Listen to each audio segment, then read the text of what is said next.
everybody, Adam here. Today's topic is the kinds of foods that I eat while I am on a cut. Stuff I eat to get super jacked, super veiny, super good looking. Now, of course, I would like to simply give a warning in advance that this is not a recommendation for how you should eat. You should probably check in with a nutritionist before you start any kind of serious dietary intervention. I am simply a personal trainer and fitness coach, and so you should not treat me like I am a nutritionist. You should not get all of your information from me. As always, also, before we get started, don't hesitate to smash that like button to help level up the channel, help all himbos around the world get super jacked and veiny. I'm also generally taking on new online fitness coaching clients. So if you are interested, don't hesitate to reach out via the link below. So before we get started talking about the exact foods that I'm eating, I did want to talk a little bit about the philosophy, the methodology, so you can get an understanding of sort of why these foods are my preferred foods when it comes to, training on a cut. So typically when you're in a cut, you do need a little bit more protein than when you are in a maintenance or bulk phase. The reason for that is that your muscle protein synthesis rates decrease, and you can offset that a little bit more than usual by increasing your protein intake. You can get a little bit more benefit out of protein than you can normally. So as a result, typically I aim for about 1 gram per pound of body weight per day when I am in a cut, compared to about 0.8 grams per pound of body weight per day while I am in a maintenance phase or in a bulk. And that also means that I'm typically eating about 25% more protein than I am in a maintenance or bulk phase.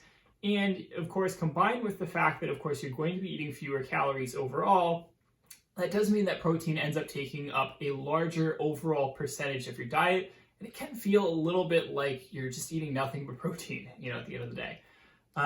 It's also something where basically the size of your calorie deficit can change. So typically, something like 300 to 500 calorie deficit per day is what I tend to aim for.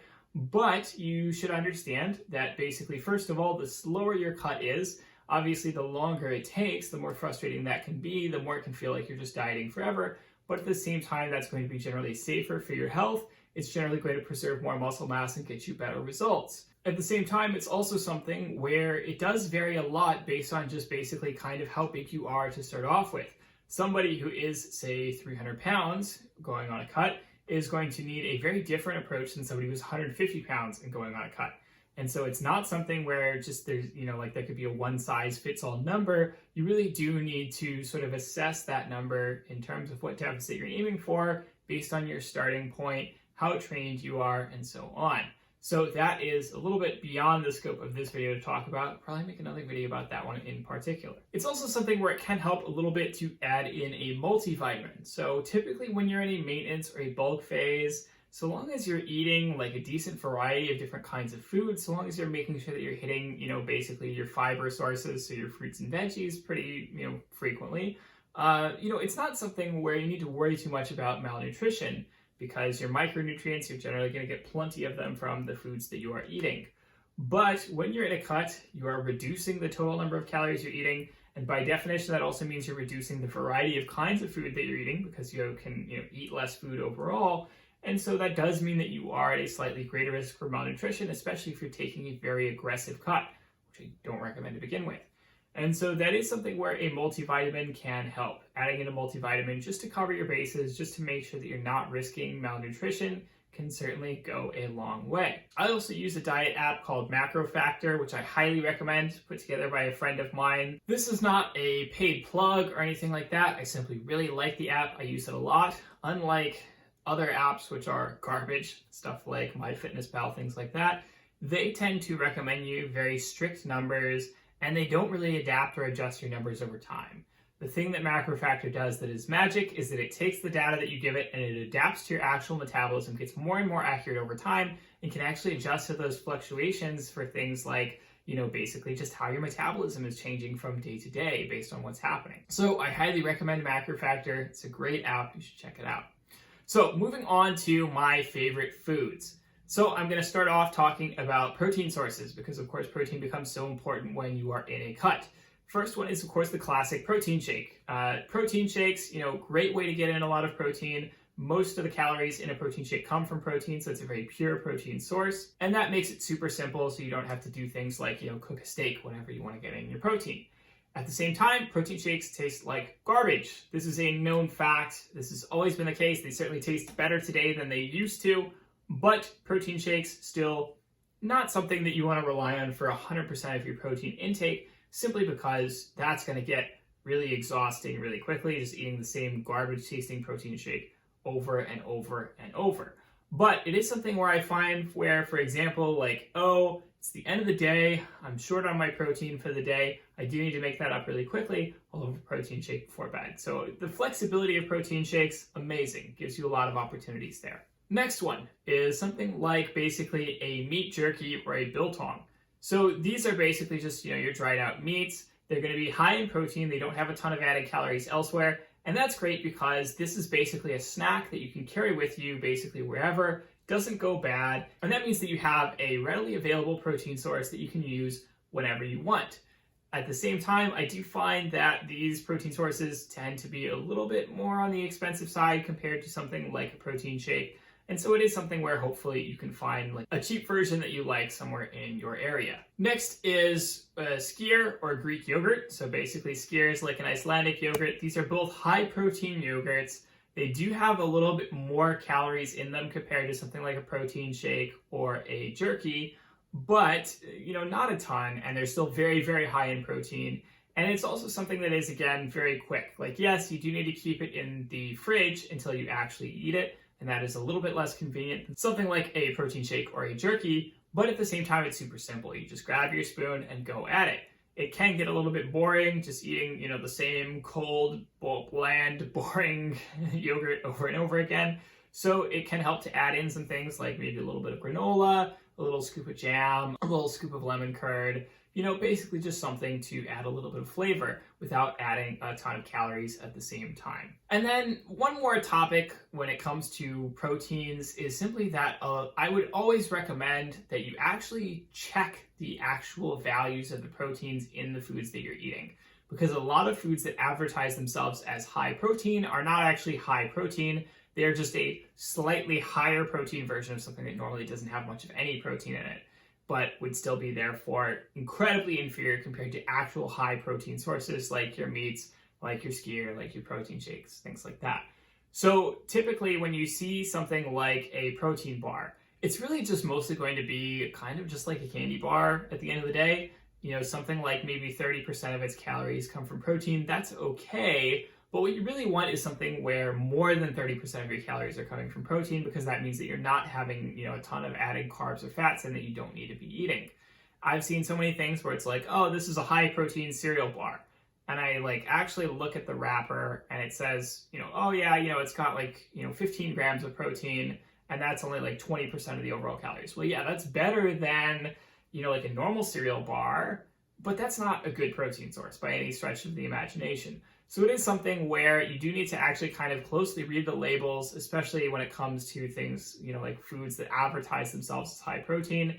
Very often they're not going to be, and they're not going to be good protein sources. Especially when you're dieting and you have to be paying a lot more attention to your overall calories, it's just not something where you can afford to have a ton of added carbs and fats that are not going to be, getting you to those protein targets that you need. Next is good carb sources. So of course, at the end of the day, yes, protein is going to be the big focus when you are eating in a cutting diet, but you do still need to worry about your other calories as well. I typically like to aim a little bit more for carbs than for fats, simply because I like carbs, they're delicious, they give me energy. I would probably murder everybody I knew if I could not eat carbs. I've never been able to do a no carb approach, and I wouldn't recommend it for anybody. So carbs that I tend to like when I am on a cutting diet. First one is rice cakes. The reason for this is really simple. It's that I'm someone who really loves that munchy sort of mouthfeel where you're really crunching on something, chips, pretzels, things like that. And when I am on a cut, I certainly can't sit down and eat a crap ton of potato chips or anything like that. So I really love rice cakes because they are very low calorie, but they still give you that crunchy mouthfeel. Like you really still feel like you're eating something while at the same time not getting in a ton of calories And it's also something where, because it's just like one rice cake at a time, it's a very discrete number of calories. Basically I pick up a rice cake, it's 50 calories. I have one, maybe I have a second one. That's a good snack for now. Don't have to, eat any more than that. It's very easy to manage just exactly how many calories you're eating because you have a good sense of just how many calories are in one serving. So I love rice cakes for that. They're a really versatile, very useful snack food. And, you can also typically find rice cakes that have a little bit of added flavor or something like that. So you're not just eating bland, boring rice cakes. And so, I enjoy a caramel kind. It's got a very light caramel coating and it doesn't add a ton of calories, but it does give it a little bit of flavor. So awesome there. Next one is oatmeal. Oatmeal is the classic bodybuilder food. It comes with lots of fiber, so it fills you up. And yes, oatmeal can be bland, oatmeal can be boring. I certainly don't recommend, buying those pre-mixed oatmeals that have a crap ton of sugar added. But if you make a plain oatmeal and then you add maybe a little bit of sugar yourself or a little bit of fruit or something like that, you can certainly add a little bit of flavor without having to, totally, cause it to just end up having a crap ton of extra carbs. Likewise, fruit and veggies. Obviously, fruit and veggies come with a ton of fiber, which fills you up. And fruits are, of course, also very sweet, and that makes them a great snack. Cut up an apple, cut up a pear when I need to, etc. And that basically just makes it easy to have something that tastes delicious while also fills you up pretty well, carb-wise. And that's really, again, most of what you care about when you are eating a cutting diet. Last thing is drinks. So, of course, staying hydrated, very important. At the same time, it's something where I'm someone who just doesn't like to, sit down and drink just plain water. I get so, it drives me absolutely up a wall. So I do like to have at least something with a bit of flavor, but doesn't have any calories. So I'm very much a coffee and tea drinker. At the same time, I can't really do, black coffee. So I typically like to have a bit of, milk and sugar with my coffee. So I try to limit myself to 1 cup a day, especially when I am on a cut, simply so that I can, limit the amount of added calories that I'm getting in from milk and sugar. At the same time, tea, yes, I can handle tea without any sweetener. That's okay. I also kind of enjoy some 0-calorie sweeteners. Not a ton, but, they do the job occasionally. Another one is simply, diet soda. At the end of the day, the health risks of artificial sweeteners are very overblown. And so having a little bit here and there, totally fine. I do find that it's nice to have a little bit of Diet Coke here and there because it really gives you the sense that you're actually, tasting something, has some flavor, you're enjoying it. It's not just water. I also find particularly that it does vary a little bit for me by season. So typically in winter months where it's very cold, I will want a warm drink. I will rely a bit more on something like an unsweetened tea. Whereas in the summer months, I want something obviously a bit colder and, a little bit of ice, a little bit of Diet Coke. It's also something where I find that adding in a little bit of lemon or lime juice goes a long way towards adding some flavor without adding a ton of calories as well. So that's another option that I like to make use of. So that is it for today. Those are the foods that I tend to eat when I am on a cut, simply because they tend to work really well with my goals and they tend to work really well in terms of hitting my macros. They might be of some use to you in achieving your goals as well. As always, don't hesitate to like the video, comment, subscribe, tell me what you want to see in future videos. I will talk to you all next week. Have a good one.